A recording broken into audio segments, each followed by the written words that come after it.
But you know what? This is the absolute truth. That day, it was Rambo who reminded me of something important.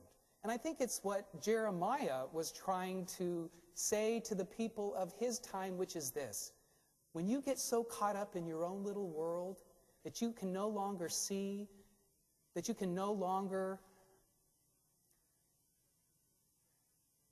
that you fail to care for the people who need you and depend upon you.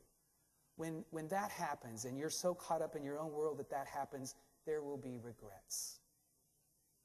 There will be regrets.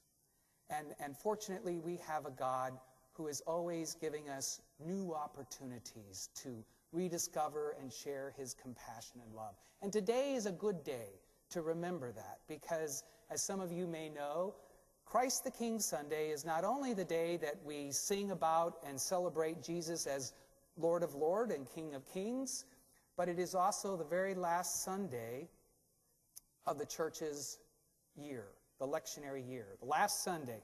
Next Sunday, first Sunday in Advent, beginning of a whole new year, So next Sunday we begin preparing for the birth of Jesus.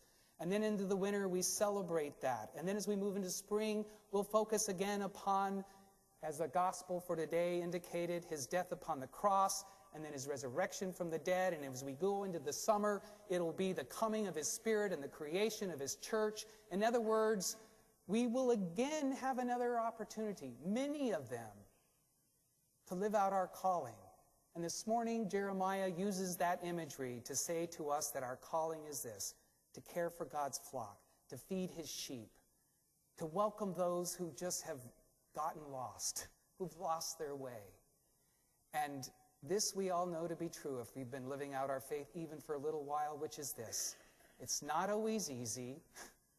It's never convenient. A lot of times we don't get it right.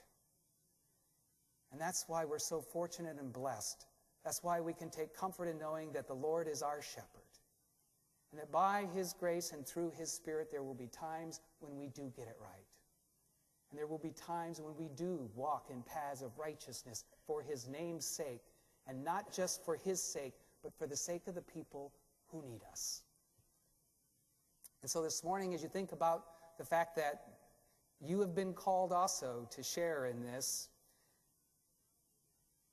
and all the choices and decisions that you've made throughout your life, and the positive and negative things that have come from it, and the decisions and the choices you have to make now and that will be coming your way down the road, I hope it's helpful for you also to know this, that his goodness and his mercy will continue to follow you all the days of your life.